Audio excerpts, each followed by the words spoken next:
A missa vem antes de qualquer outra coisa e suas intenções devem ser respeitadas. A Santa Igreja abre a todos os seus membros a participação no grande sacrifício. Por esta razão, se o sacrifício da missa se extinguisse, não tardaríamos a cair no estado depravado em que se encontravam os povos corrompidos pelo paganismo. Esta será a obra do Anticristo. Ele tentará todos os meios para impedir a celebração da Santa Missa, a fim de que esse grande contrapeso seja retirado e que Deus ponha fim a todas as coisas, não tendo mais razão para fazê-la subsistir. Vamos falar hoje sobre esse livro editado pela editora Permanência, que faz um trabalho editorial sensacional, Missa Tridentina, Explicações das Orações e das Cerimônias da Santa Missa, escrito por Dom Prosper Guerener, acho que é assim que fala. Então, vamos falar sobre esse livro, que foi mesmo a minha introdução à Santa Missa tradicional, né? A Santa Missa Tridentina. Eu já tinha começado a frequentar, né? A missa tradicional, uma grande graça do bom Deus. E eu também tenho um ordinário, né? Que está contido nesse devocionário aqui, que é o devocionário Adoremos. Então, eu li as orações, né, da Santa Missa. Vai focar? Enfim, eu li as orações, né, da Santa Missa e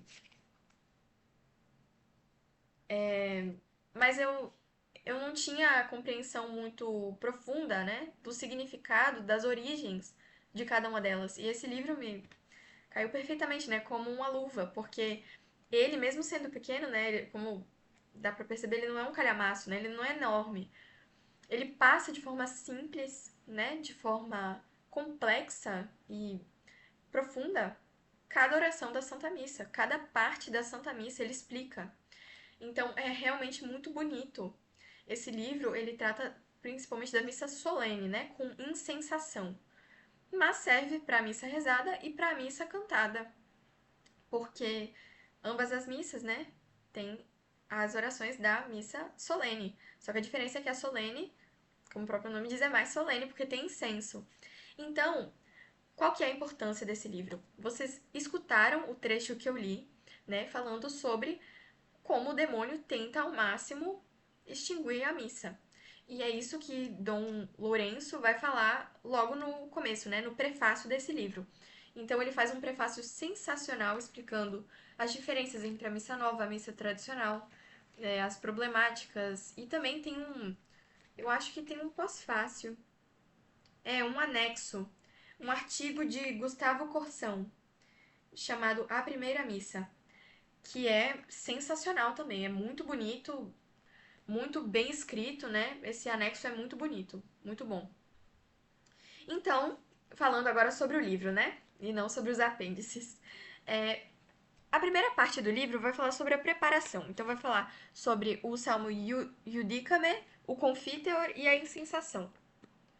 Aí depois vai falar sobre a antemissa, ou missa dos catecúmenos, que é composta pelo introito, o Kyrie. Na verdade, eu acho que o introito não. Não, tá sim. O introito tá sim. Na missa dos catecúmenos, né? Porque antigamente os catecúmenos não ficavam para consagração, eles saíam nessa parte. Por isso que é chamada missa dos catecúmenos, porque aqueles que estavam para ser batizados não ficavam para a parte do sacrifício, né? Só na antemissa, que é composta pelo introito, Kyrie, Gloria in excelsis, coleta, epístola, gradual, aleluia ou trato, sequência e evangelho e credo. Ele explica cada parte. Então, o Kyrie eleison, ele explica o Kyrie eleison. O Gloria in excelsis, ele explica cada parte. Gloria in excelsis Deo et intera pax omnibus bone voluntatis, laudamus te, benedictimus te. Ele explica cada coisa, cada coisa. Inclusive, eu acho que tem dois Miserere Nobis. Eu acho que tem dois Miserere Nobis no Gloria in excelsis Deo. Aí ele explica o motivo desses dois Miserere Nobis. Enfim, de qualquer forma, ele explica duas partes, eu não lembro exatamente, mas ele explica muito detalhadamente o Gloria in Excelsis, né? O que torna esse livro, assim, muito detalhado. Ele explica a origem de cada oração também. Explica a origem que elas têm, principalmente nos Salmos, né? Então isso é muito bonito. Aí vem a parte do sacrifício. E ele explica também cada palavra do credo. Eu nem preciso falar isso, né? Na parte do evangelho, ele explica uma oração que é muito bonita. Eu vou ler pra vocês, né? Caso vocês não conheçam a Santa Missa tradicional, é bom que vocês saibam da existência dessa oração, porque é uma das minhas favoritas.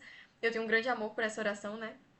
Porque mostra a reverência que os católicos têm pelas Sagradas Escrituras.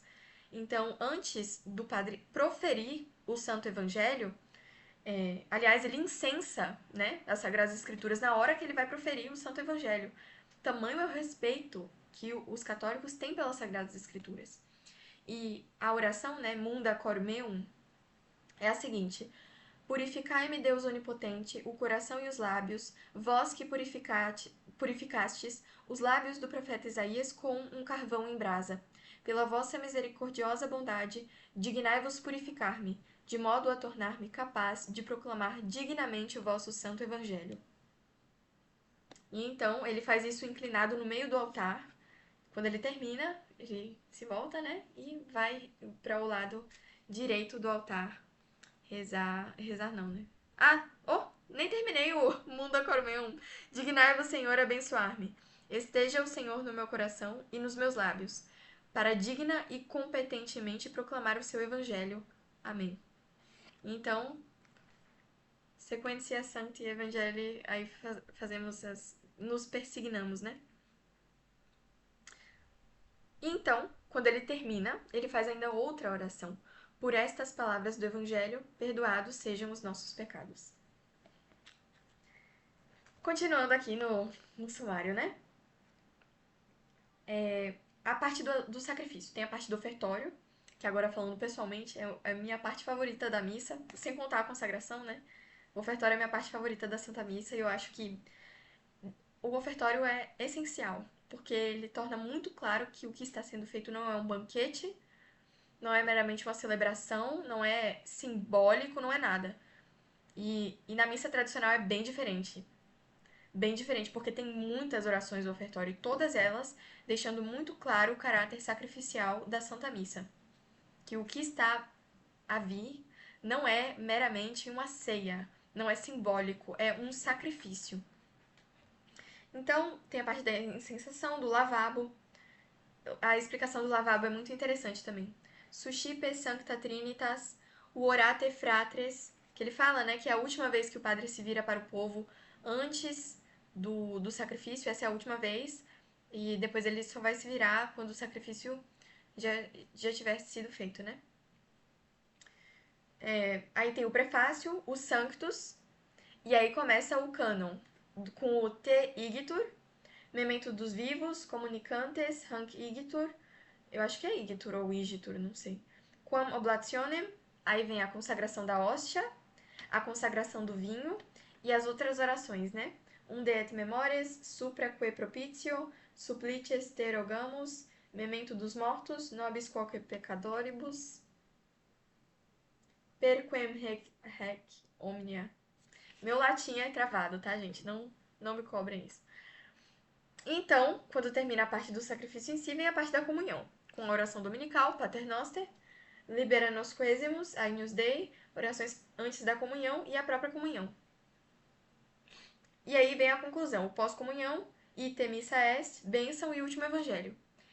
Esse livro é extremamente completo. Chega a ser surpreendente, porque ele traz muitas curiosidades também sobre a Santa Missa. Então, não só ele vai falar sobre a Santa Missa, mas curiosidades, né? Que a gente às vezes não faz nem ideia.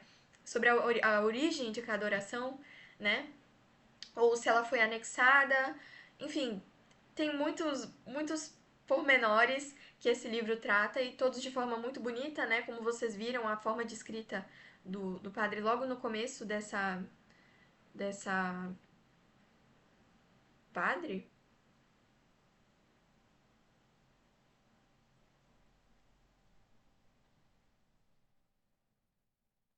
Tá. Continuando, sim, padre, né? Eu fiquei com dúvida se ele foi um bispo, alguma coisa assim. Mas vocês viram, né, que realmente ele escreve muito bem e ele fala muitas coisas. Sobre os tempos litúrgicos também, então ele fala das orações que são omitidas nos tempos litúrgicos e por quê. É muito completo esse livro e vocês conseguem ver isso pelo tanto de marcações que eu fiz, né?